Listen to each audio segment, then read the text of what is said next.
श्रीमद्वाल्मीकि रामायण अयोध्या कांड अध्याय 28। श्री राम का वनवास के कष्ट का वर्णन करते हुए सीता को वहां चलने से मना करना। धर्म को जानने वाली सीता के इस प्रकार कहने पर भी धर्मवत्सल श्री राम ने वन में होने वाले दुखों को सोचकर उन्हें साथ ले जाने का विचार नहीं किया। सीता के नेत्रों में आंसू भरे हुए थे। धर्मात्मा श्री राम उन्हें वनवास के विचार से निवृत्त करने के लिए सांत्वना देते हुए इस प्रकार बोले। सीते, तुम अत्यंत उत्तम कुल में उत्पन्न हुई हो और सदा धर्म के आचरण में ही लगी रहती हो, अतः यहीं रहकर धर्म का पालन करो, जिससे मेरे मन को संतोष हो। सीते, मैं तुमसे जैसा कहूँ वैसा ही करना तुम्हारा कर्तव्य है। तुम अबला हो, वन में निवास करने वाले मनुष्य को बहुत से दोष प्राप्त होते हैं, उन्हें बता रहा हूँ, मुझसे सुनो।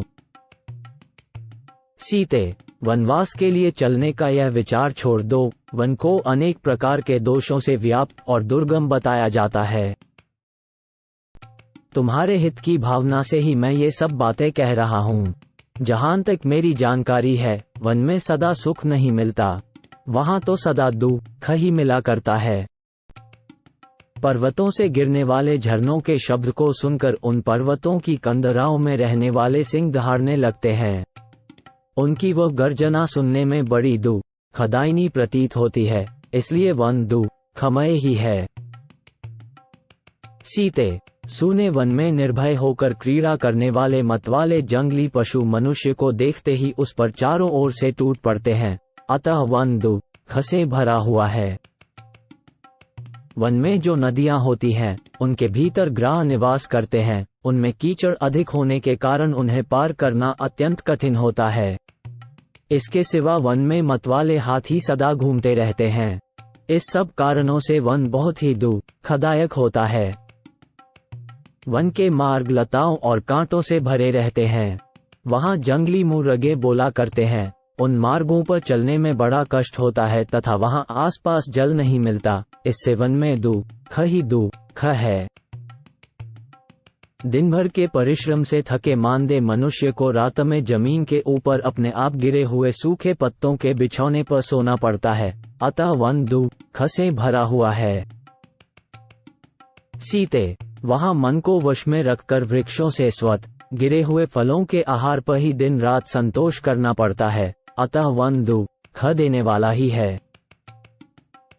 मिथिलेश कुमारी, अपनी शक्ति के अनुसार उपवास करना, सिर पर जटा का भार धोना और वल्कल वस्त्र धारण करना, यही वहां की जीवन शैली है। देवताओं का, पितरों का तथा आए हुए अतिथियों का प्रतिदिन शास्त्रोक्त विधि के अनुसार पूजन करना, यह वनवासी का प्रधान कर्तव्य है। वनवासी को प्रतिदिन नियम पूर्वक तीनों समय स्नान करना होता है, इसलिए वन बहुत ही कष्ट देने वाला है। सीते, वहां स्वयं चुनकर लाए हुए फूलों द्वारा वेदोक्त विधि से वेदी पर देवताओं की पूजा करनी पड़ती है, इसलिए वन को कष्टप्रद कहा गया है। मिथिलेश कुमारी जानकी, वनवासियों को जब जैसा आहार मिल जाए उसी पर संतोष करना पड़ता है, अतः वन दुखरूप ही है। वन में प्रचंड आंधी, घोर अंधकार, प्रतिदिन भूख का कष्ट तथा और भी बड़े बड़े भय प्राप्त होते हैं, अतः वन अत्यंत कष्टप्रद है।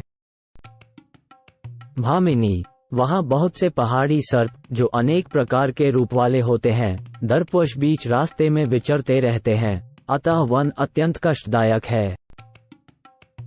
जो नदियों में निवास करते और नदियों के समान ही कुटिल गति से चलते हैं, ऐसे बहुसंख्यक सर्प वन में रास्ते को घेर कर पड़े रहते हैं, इसलिए वन बहुत ही कष्टदायक है। अबले, पतंगे, बिच्छू, कीड़े, डांस और मच्छर वहां सदा कष्ट पहुंचाते रहते हैं, अतः सारा वन दुखरूप ही है।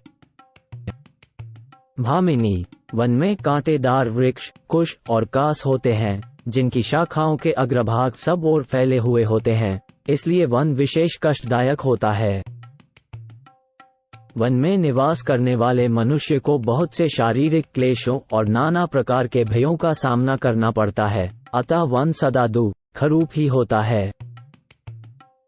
वहाँ क्रोध और लोभ को त्याग देना होता है, तपस्या में मन लगाना पड़ता है, और जहाँ भय का स्थान है वहाँ भी भयभीत न होने की आवश्यकता होती है। अतः वन में सदा दुख ही दुख है, इसलिए तुम्हारा वन में जाना ठीक नहीं है। वहाँ जाकर तुम सकुशल नहीं रह सकती। मैं बहुत सोच विचार कर देखता और समझता हूँ कि वन में रहना अनेक दोषों का उत्पादक बहुत ही कष्टदायक है। जब महात्मा श्री राम ने उस समय सीता को वन में ले जाने का विचार नहीं किया, तब सीता ने भी उनकी उस बात को नहीं माना। वे अत्यंत दुखी होकर श्री राम से इस प्रकार बोलीं,